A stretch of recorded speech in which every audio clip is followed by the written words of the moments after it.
Hi കൂട്ടുകാർ, അസ്സലാമു അലൈക്കും വറഹ്മത്തുള്ളാഹി തആല വബറകാതുഹു. 3ാം ക്ലാസ്സിലെ കൂട്ടുകാർക്ക് റിവിഷൻ ക്ലാസ് സ്റ്റാർട്ട് ചെയ്തിട്ടുണ്ട്. അപ്പോൾ അതിൻ്റെ വീഡിയോ ആണ് ഇന്ന് ഞാനിവിടെ അപ്ലോഡ് ചെയ്യുന്നത്. അപ്പോൾ നമുക്ക് ദുറൂസുൽ ഇസ്ലാമിലെ 1ാമത്തെ പാഠമായ അഅ്ളമുൽ മൗജൂദാത്ത് എന്ന പാഠഭാഗമാണ് റിവിഷനായിട്ട് ഇന്ന് ചെയ്യുന്നത്. നമുക്ക് പാഠത്തിലേക്ക് കടക്കാം. ബിസ്മില്ലാഹിർ റഹ്മാനിർ റഹീം. നമ്മളെ കൂടെ ഇന്ന് ആരാ ഉള്ളത്? എന്താണ് എൻ്റെ പേരെന്താ പറഞ്ഞ? റിഷാല്. 3ാം ക്ലാസ് പഠിക്കുന്ന റിഷാലാണ് നമ്മളെ കൂടെ ഉള്ളത്. അപ്പോൾ റിഷാലിനാണ് ഇന്ന് നമ്മൾ റിവിഷൻ ചെയ്യുന്നത്. അപ്പോൾ നമുക്ക് പാഠം ഞാനൊന്ന് അവനക്ക് മനസ്സിലാക്കി കൊടുക്കാം. നബി സല്ലല്ലാഹു അലൈഹി വസല്ലമയുടെ ഖുർആൻ പാരായണം കേൾക്കാൻ ഇടയായി. ആര്? ഉത്ബത്ത് ബിനു റബിയ. ഞാൻ ചോദിക്കും, ഫസ്റ്റ് പറയുകയാണ്. അപ്പോൾ ഞാൻ ചോദിക്കുമ്പോൾ ഉത്തരം പറയാം. ഫസ്റ്റ് ഞാൻ പറഞ്ഞു തരാം കേട്ടോ. ഉത്ബത്ത് ബിനു റബിയ ഒരിക്കൽ നബി സല്ലല്ലാഹു അലൈഹി വസല്ലമയുടെ ഖുർആൻ പാരായണം കേൾക്കാൻ ഇടയായി. അദ്ദേഹത്തെ അത് അത്ഭുതപ്പെടുത്തി. ഇത് നിങ്ങൾ പറയുന്നത് പോലെ കവിതയോ മാരണമോ ജ്യോത്സ്യമോ ഒന്നും അല്ല. തീർച്ചയായും ഇതിനൊരു മഹത്തായ വശീകരണ ശക്തിയുണ്ട്.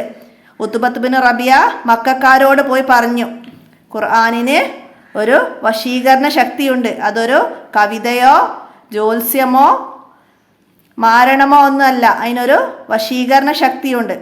അപ്പം ഞാനൊരു ചോദ്യം ചോദിക്കാം. ഇതിന് മഹത്തായ വശീകരണ ശക്തിയുണ്ട്. ഏതിന്? ഖുർആൻ വചനങ്ങൾക്ക് മഹത്തായ വശീകരണ ശക്തിയുണ്ട് ഖുർആനിന്. അത്രയും മനസ്സിലാക്കുക. അപ്പൊ ആരാണ് ഇവിടെ ഖുർആൻ പാരായണം കേൾക്കാനിടയായത്? ഉത്തുബയാണ്. ഉത്തുബയുടെ ശരിക്ക് പേര് ഉത്ബത്ത് ബിൻ റബിയ എന്നാണ്. ഉത്ബത്ത് ബിൻ റബിയ. ഉത്തുബയാണ് ഖുർആൻ പാരായണം കേട്ടത്. ഇസ്ലാമിനെ എതിർത്ത ഒരു വ്യക്തിയായിരുന്നു ഉത്തുബ. ഖുർആനിൻ്റെ മഹത്വം അംഗീകരിക്കാതിരിക്കാൻ കഴിഞ്ഞില്ല. വിശുദ്ധ ഖുർആനിൻ്റെ സാഹിത്യ മികവിന് മുന്നിൽ അറേബ്യൻ സാഹിത്യ സാമ്രാട്ടുകൾ മുട്ടുമടക്കി. ആരാണ് ഖുർആനിൻ്റെ സാഹിത്യ മികവിന് മുന്നിൽ മുട്ടുമടക്കിയത്? ആരാണ്? അറേബ്യൻ സാഹിത്യ സാമ്രാട്ടുകൾ. അറേബ്യൻ സാഹിത്യ സാമ്രാട്ടുകൾ. അപ്പോൾ അത് പറഞ്ഞു പഠിക്കണം കേട്ടോ. നബി സല്ലല്ലാഹു അലൈഹി വസല്ലമയുടെ സത്യസന്ധതയും ഖുർആനിൻ്റെ മഹത്വവും മനസ്സിലായിട്ടും അഹങ്കാരം മൂലം അവർ സത്യദീനിൽ പ്രവേശിച്ചില്ല. ആര്? ഖുറൈശികൾ സത്യദീനിൽ പ്രവേശിച്ചില്ല. ഈ സന്ദർഭത്തിൽ ഖുർആൻ അവരെ വെല്ലുവിളിച്ചു. ഖുറൈശികളെ ഖുർആൻ വെല്ലുവിളിച്ചു. എന്താ പറഞ്ഞത് ഖുർആന്? ഇതുപോലൊരു ഖുർആൻ കൊണ്ടുവരാനും മനുഷ്യരും ജിന്നുകളും ഒരുമിച്ചാൽ പോലും കഴിയില്ല. അവർ പരസ്പരം സഹായികളായാലും നാം നമ്മുടെ അടിമക്ക് അവതരിപ്പിച്ചതിൽ സംശയമുണ്ടെങ്കിൽ ഇതിനു സമാനമായ ഒരു സൂറത്ത് കൊണ്ടുവരൂ. അല്ലാഹു അല്ലാതെ നിങ്ങളുടെ സഹായികളെയും വിളിച്ചോളൂ. ഖുർആൻ വെല്ലുവിളിച്ചതാണ്. നിങ്ങൾ ഖുർആനിന് സമാനമായ ഒരു സൂറത്തെങ്കിലും കൊണ്ടുവരൂ. അല്ലാഹു അല്ലാത്ത നിങ്ങളുടെ ഏത് സഹായികളെയും നിങ്ങൾ കൂട്ടുവിളിച്ചോളൂ. എന്നിട്ട് ഇതിന് സമാനമായ ഒരു സൂറത്തെങ്കിലും കൊണ്ടുവരൂ എന്ന് സത്യദീനിൽ പ്രവേശിക്കാത്ത ഖുറൈശികളെ ഖുർആൻ വെല്ലുവിളിച്ചു. ആരാ വെല്ലുവിളിച്ചത്? ഖുർആനാണ് വെല്ലുവിളിച്ചത്. അപ്പം എന്താണ്? ഈ വെല്ലുവിളി സ്വീകരിക്കാൻ അവർക്ക് കഴിഞ്ഞില്ല. ആർക്ക്? ഖുറൈശികൾക്ക്. ആർക്കാണ്? ഈ വെല്ലുവിളി സ്വീകരിക്കാൻ അവർക്ക് കഴിഞ്ഞില്ല. പിൽക്കാലത്തും, അതായത് പിന്നീടുള്ള കാലത്തും ആർക്കും ഖുർആനിന് സമാനമായ, അതിലൊരു സൂറത്തിന് സമാനമായതുപോലും കൊണ്ടുവരാൻ കഴിഞ്ഞിട്ടില്ല. വിശുദ്ധ ഖുർആൻ നബി സല്ലല്ലാഹു അലൈഹി വസല്ലമയുടെ ഏറ്റവും വലിയ മൗജിദത്താണ്. നബി സല്ലല്ലാഹു അലൈഹി വസല്ലമയുടെ ഏറ്റവും വലിയ മൗജിദത്ത് എന്താണെന്ത്? ഖുർആനാണ് നബി സല്ലല്ലാഹു അലൈഹി വസല്ലമയുടെ ഏറ്റവും വലിയ മൗജിദത്ത്. ആ മൗജിദത്ത് ഇന്നും നിലനിൽക്കുന്നു. വിശുദ്ധ ഖുർആനിൻ്റെ അവതരണത്തോടെ മറ്റു വേദഗ്രന്ഥങ്ങളെല്ലാം പ്രാബല്യത്തിലില്ലാതായി. ഈ മറ്റു വേദഗ്രന്ഥങ്ങളൊക്കെ പ്രാബല്യത്തിലില്ലാതായി എന്ന് പറഞ്ഞാൽ എന്താണ്? ഖുർആനിൻ്റെ മുമ്പ് ഇറങ്ങിയ തൗറാത്ത്, ഇഞ്ചീല്, സബൂർ ഇങ്ങനെയുള്ള ഗ്രന്ഥങ്ങൾ നമ്മൾ പഠിച്ചിട്ടുണ്ട്. ഫസ്റ്റ് പാർട്ട് പഠിച്ചില്ല? അതൊക്കെ ഖുർആൻ ഇറങ്ങിയതോടെ പ്രാബല്യത്തിലില്ലാതായി. മനുഷ്യ കൈക്കടത്തലുകൾക്ക് വിധേയമായി. അതായത് മനുഷ്യർ അതിൽ മാറ്റത്തിരുത്തലുകളൊക്കെ വരുത്തിയെന്നാണ് നമ്മളവിടെ മനസ്സിലാക്കേണ്ടത്. പ്രസ്തുത ഗ്രന്ഥങ്ങൾ വായിക്കാനും അനുസരിച്ചു കർമ്മങ്ങൾ ചെയ്യാനും പാടില്ല. അത് വായിക്കാൻ പാടില്ലാത്തത് അതിൽ മാറ്റത്തിരുത്തലുകളൊക്കെ സംഭവിച്ചു. ആളുകൾ അതിൽ കുറേ കാര്യങ്ങൾ മാറ്റത്തിരുത്തലുകളൊക്കെ ചെയ്ത്. അപ്പം അത് ചെയ്ത് അതനുസരിച്ച് കർമ്മങ്ങൾ ചെയ്യാനൊന്നും പാടില്ല. മനസ്സിലായില്ല?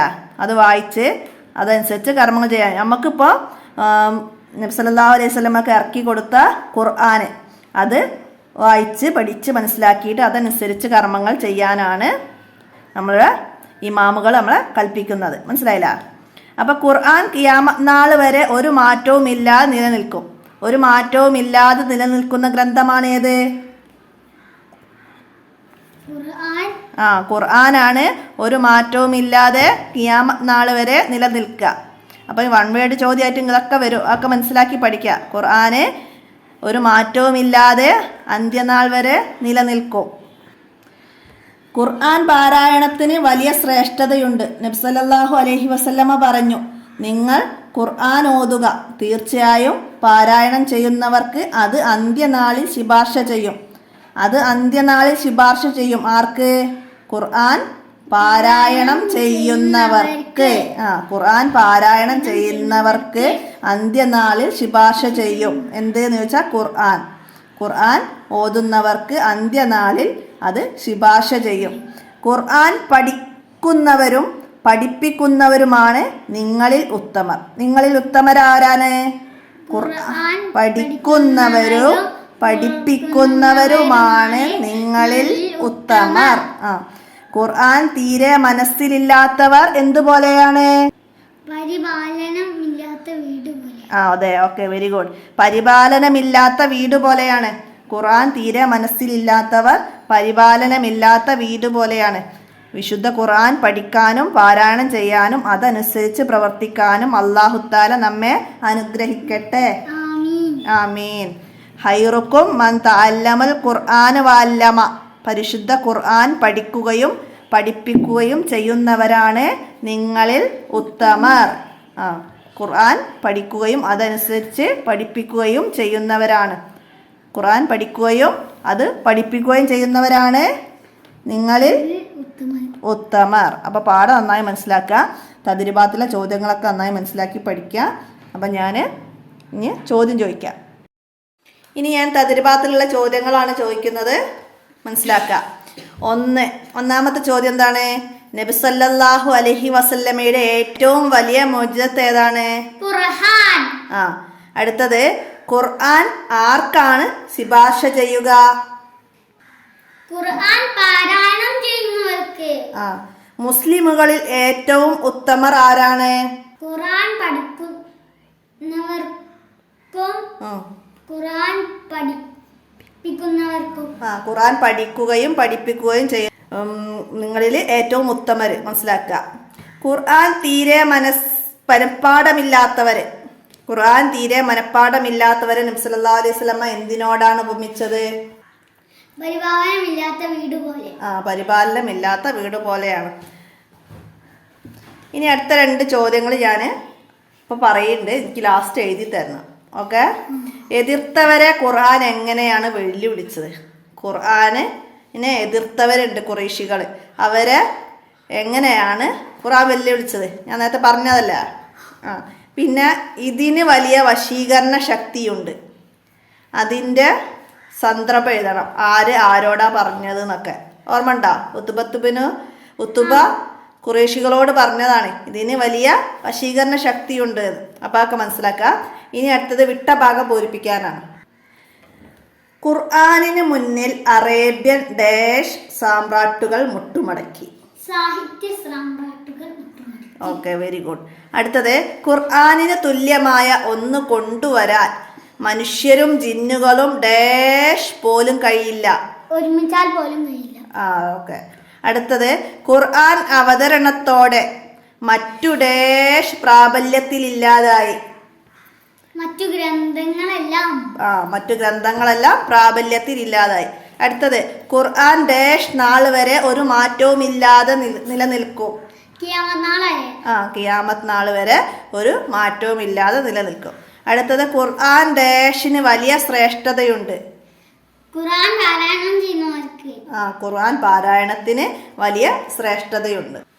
അപ്പോൾ ഇത്രയാണ് നമ്മളെ ഒന്നാമത്തെ പാഠത്തിലുള്ള ചോദ്യങ്ങൾ. എല്ലാവരും മനസ്സിലാക്കി പഠിക്കുക. റിഷാൽ ഇതിലെ ചോദ്യങ്ങളൊക്കെ പഠിച്ച് ഇന്ന് നമുക്ക് ഉത്തരം തന്നു. അതുപോലെ നിങ്ങൾക്ക് എല്ലാവർക്കും ഉത്തരം തരാൻ കഴിയണം. എല്ലാവരും നന്നായി മനസ്സിലാക്കി പഠിക്കുക. ഇനി നമുക്ക് അടുത്ത രണ്ടാമത്തെ ചാപ്റ്ററുമായി അടുത്ത വീഡിയോയിൽ കാണാം. അസ്സലാമു അലൈക്കും വറഹ്മത്തുള്ളാഹി വബറകാതുഹു.